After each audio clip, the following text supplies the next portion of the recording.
Cricket ಜಗತ್ತಿನ interesting ಸುದ್ದಿಗಳನ್ನು quick ಆಗಿ ಹೇಳ್ತೇನೆ ಕ್ರಿಕೆಟ್ ರೌಂಡ್ ಅಪ್ ನಲ್ಲಿ. ನಾನು ಶಾಂತ. ನೀವು ಸುದ್ದಿಯಾನದ ಸಬ್ಸ್ಕ್ರೈಬರ್ ಆಗೋದಕ್ಕೆ ಮರಿಬೇಡಿ. ಭಾರತ ಮತ್ತು ಸೌತ್ ಆಫ್ರಿಕಾ ನಡುವಿನ 2ನೇ ಏಕದಿನ ಪಂದ್ಯ ಶುರುವಾಗಿದೆ. ರಾಯ್ಪುರದಲ್ಲಿ ನಡೀತಾ ಇರುವಂತಹ ಈ ಪಂದ್ಯದಲ್ಲಿ ಟಾಸ್ ಗೆದ್ದಿರುವಂತಹ ಸೌತ್ ಆಫ್ರಿಕಾ ತಂಡ ಬೌಲಿಂಗ್ ಅನ್ನು ಆಯ್ಕೆ ಮಾಡಿಕೊಂಡಿದೆ. ಇಂಟ್ರೆಸ್ಟಿಂಗ್ ಅಂದ್ರೆ ಭಾರತ ಏಕದಿನ ಮಾದರಿಯಲ್ಲಿ ಸತತ 20ನೇ ಬಾರಿಗೆ ಟಾಸ್ ಸೋತಿದೆ. ಹೀಗಾಗಿ ಟೀಮ್ ಇಂಡಿಯಾ ಬ್ಯಾಟಿಂಗ್ ಮಾಡ್ತಿದೆ. ಇನ್ನು ಈ ಪಂದ್ಯಕ್ಕಾಗಿ ಟೀಮ್ ಇಂಡಿಯಾ ತನ್ನ ಪ್ಲೇಯಿಂಗ್ 11 ನಲ್ಲಿ ಕಳೆದ ಪಂದ್ಯದಲ್ಲಿದ್ದಂಥ ಆಟಗಾರರನ್ನೇ ಕಂಟಿನ್ಯೂ ಮಾಡಿದೆ. ಯಾವುದೇ ಬದಲಾವಣೆ ಮಾಡಿಲ್ಲ. ಮೊದಲ ಪಂದ್ಯದಲ್ಲಿದ್ದಂಥ ಆಟಗಾರರು ಇಲ್ಲೂ ಕೂಡ ಆಡ್ತಾ ಇದ್ದಾರೆ. ಟೀಮ್ ಇಂಡಿಯಾದಿಂದ ಮೊಹಮ್ಮದ್ ಸಿರಾಜ್ಗೆ ಗೇಟ್ ಪಾಸ್ ಕೊಟ್ಟಿದ್ದಾರಾ? ಹೀಗೊಂದು ಪ್ರಶ್ನೆ ಹುಟ್ಟುಕೊಂಡಿದೆ. ಸೌತ್ ಆಫ್ರಿಕಾ ವಿರುದ್ಧದ 3 ಪಂದ್ಯಗಳ ಏಕದಿನ ಸರಣಿಗೆ ಆಯ್ಕೆ ಮಾಡಲಾದ 15 ಸದಸ್ಯರ ಭಾರತ ತಂಡದಲ್ಲಿ ಮೊಹಮ್ಮದ್ ಸಿರಾಜ್ ಹೆಸರು ಕಾಣಿಸಿಕೊಂಡಿರಲಿಲ್ಲ. ವಿಶ್ರಾಂತಿಯ ಕಾರಣ ನೀಡಿ ಸಿರಾಜ್ ಅವರನ್ನ ಏಕದಿನ ತಂಡದಿಂದ ಹೊರಗಿಡಲಾಗಿದೆ ಎನ್ನಲಾಗಿತ್ತು. ಆದ್ರೀಗ ಅದೇ ಮೊಹಮ್ಮದ್ ಸಿರಾಜ್ ದೇಶೀಯ ಟೂರ್ನಿಯನ್ನು ಆಡ್ತಾ ಇದ್ದಾರೆ. ಯಾಕೆ ಟೀಮ್ ಇಂಡಿಯಾದಲ್ಲಿ ಚಾನ್ಸ್ ನೀಡಿಲ್ಲ ಎನ್ನುವಂತಹ ಪ್ರಶ್ನೆ ಎದ್ದಿದೆ. ಬರೋಬ್ಬರಿ 15 ವರ್ಷಗಳ ಬಳಿಕ ವಿರಾಟ್ ಕೊಹ್ಲಿ ದೇಶೀಯ ಅಂಗಳಕ್ಕೆ ಕಂಬ್ಯಾಕ್ ಮಾಡ್ತಿದ್ದಾರೆ. ವಿಜಯ್ ಹಜಾರೆ ಟೂರ್ನಿಗೆ ತಾನು ಆಯ್ಕೆಗೆ ಲಭ್ಯವಿರೋದಾಗಿ ವಿರಾಟ್ ಕೊಹ್ಲಿ ದೆಹಲಿ ರಾಜ್ಯ ತಂಡದ ಆಯ್ಕೆ ಸಮಿತಿಗೆ ತಿಳಿಸಿದ್ದಾರೆ. ಇದು ನಿಜವಾದರೆ ಡಿಸೆಂಬರ್ 24ರಿಂದ ಶುರುವಾಗಲಿರುವಂತಹ ವಿಜಯ್ ಹಜಾರೆ ಏಕದಿನ ಟೂರ್ನಿಯಲ್ಲಿ ಕಿಂಗ್ ಕೊಹ್ಲಿ ಕಾಣಿಸಿಕೊಳ್ಳಲಿದ್ದಾರೆ.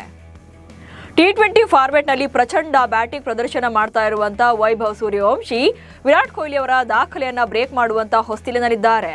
ಈಗಾಗಲೇ 3 ಶತಕ ಬಾರಿಸಿರುವಂತಹ ವೈಭವ್ ಇನ್ನು 2 ಶತಕ ಬಾರಿಸಿದ್ರೆ T20 ಕ್ರಿಕೆಟ್ ಇತಿಹಾಸದಲ್ಲೇ ಒಂದೇ ವರ್ಷ ಅತ್ಯಧಿಕ ಸೆಂಚುರಿ ಬಾರಿಸಿದ ಭಾರತೀಯ ಬ್ಯಾಟರ್ ಎಂಬ ದಾಖಲೆ ವೈಭವ್ ಪಾಲಾಗಲಿದೆ. ಹಾಗೆ ವಿರಾಟ್ ಕೊಹ್ಲಿ ಅವರ ದಾಖಲೆಯನ್ನ ಬ್ರೇಕ್ ಮಾಡ್ತಾರೆ.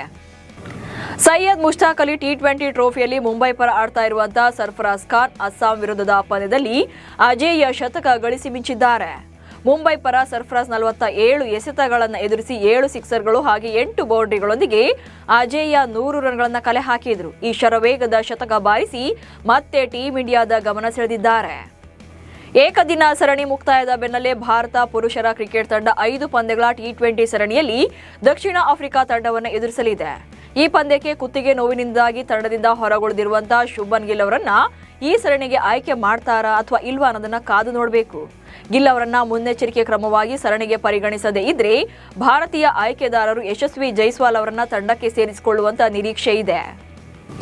ಪ್ರಸ್ತುತ ನಡೀತಾ ಇರುವಂತಹ 2025ರ ಸೈಯದ್ ಮುಷ್ತಾಕ್ ಅಲಿ ಟ್ರೋಫಿ ಟೂರ್ನಿಯಲ್ಲಿ ಪಂಜಾಬ್ ತಂಡದ ನಾಯಕ ಅಭಿಷೇಕ್ ಶರ್ಮಾ ಅದ್ಭುತ ಫಾರ್ಮ್ನಲ್ಲಿದ್ದಾರೆ.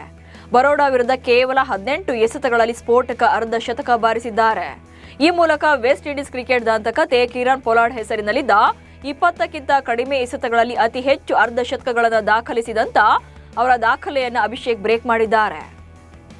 ಹೈದರಾಬಾದ್ನ ಉಪ್ಪಲ್ ಕ್ರೀಡಾಂಗಣದಲ್ಲಿ ನಡೆದ ಪಂಜಾಬ್ ವಿರುದ್ಧದ ಸೈಯದ್ ಮುಷ್ತಾಕ್ ಅಲಿ ಟ್ರೋಫಿ ಪಂದ್ಯದಲ್ಲಿ ಬರೋಡಾ ಪರ ಹಾರ್ದಿಕ್ ಪಾಂಡ್ಯ ಕಣಕ್ಕಿಳಿದಿದ್ರು. ಈ ವೇಳೆ ಕೆಲ ಅಭಿಮಾನಿಗಳು ಮೈದಾನಕ್ಕೆ ಓಡಿ ಹಾರ್ದಿಕ್ ಪಾಂಡ್ಯ ಅವರ ಪಾದಗಳನ್ನು ಮುಟ್ಟಿ ಸೆಲ್ಫಿ ತೆಗೆದುಕೊಂಡಿದ್ದಾರೆ. ಹಾಗೆ ಫ್ಯಾನ್ಸ್ಗೆ ಹೊಡೆಯದಂತೆ ಭದ್ರತಾ ಸಿಬ್ಬಂದಿಗೆ ಪಾಂಡ್ಯ ಸೂಚಿಸಿದ್ದಾರೆ. ಸ್ಮೃತಿ ಮಂದಾನ ಹಾಗೆ ಪಲಾಶ್ ಮುಚ್ಚಲ್ ಡಿಸೆಂಬರ್ 7ಕ್ಕೆ ಮದುವೆ ಆಗ್ತಾರೆ ಎಂಬ ಸುದ್ದಿ ಸಾಮಾಜಿಕ ಜಾಲತಾಣದಲ್ಲಿ ಹರಿದಾಡ್ತಾ ಇದೆ. ಇದಕ್ಕೆ ಸ್ಮೃತಿ ಅವರ ಸಹೋದರ ಸ್ಪಷ್ಟನೆ ನೀಡಿದ್ದಾರೆ. ಡಿಸೆಂಬರ್ 7ರಂದು ಸ್ಮೃತಿ ಮಂದಾನ ಹಾಗೆ ಪಲಾಶ್ ಮದುವೆ ನಡೆಯಲಿದೆ ಅನ್ನೋದು ಶುದ್ಧ ಸುಳ್ಳು. ಈ ವದಂತಿಗಳ ಬಗ್ಗೆ ನನಗೆ ಯಾವುದೇ ಮಾಹಿತಿ ಇಲ್ಲ. ಸದ್ಯಕ್ಕೆ ಮದುವೆಯನ್ನ ಮುಂದೂಡಲಾಗಿದೆ ಎಂದಿದ್ದಾರೆ. ಇಂಗ್ಲೆಂಡ್ ಮತ್ತು ಆಸ್ಟ್ರೇಲಿಯಾ ತಂಡಗಳ ಆಟಗಾರರ ನಡುವೆ ವಾಕ್ಸಮರ ಶುರುವಾಗಿದೆ. ಇಂಗ್ಲೆಂಡ್ ಆಟಗಾರ ಜೋ ರೂಟ್ ಆಶೀಸ್ ಸರಣಿಗೆ ಪಿಕ್ ಬಾಲ್ನ ಅವಶ್ಯಕತೆ ಇರಲಿಲ್ಲ ಎಂದಿದ್ರು. ಇದಕ್ಕೆ ಆಸ್ಟ್ರೇಲಿಯಾ ತಂಡದ ಸ್ಟಾರ್ ಬ್ಯಾಟರ್ ಟ್ರಾವಿಸ್ ಹೆಡ್ ತಿರುಗೇಟು ಕೊಟ್ಟಿದ್ದಾರೆ. Pink ball, red ball, white ball ಇದಕ್ಕೆಲ್ಲ ಯಾರು ಕೇರ್ ಮಾಡ್ತಾರೆ? ಹಾಗೆಲ್ಲ ಯೋಚಿಸಬೇಕಾದ ಅಗತ್ಯ ಇದೆಯಾ? ಇದು ಒಂದು ಮ್ಯಾಚ್ ಅಷ್ಟೇ ಎಂದಿದ್ದಾರೆ. ಇವೆಷ್ಟು ಇವತ್ತಿನ ಕ್ರಿಕೆಟ್ ರೌಂಡ್ ಸುದ್ದಿಗಳು. ನಮಸ್ಕಾರ.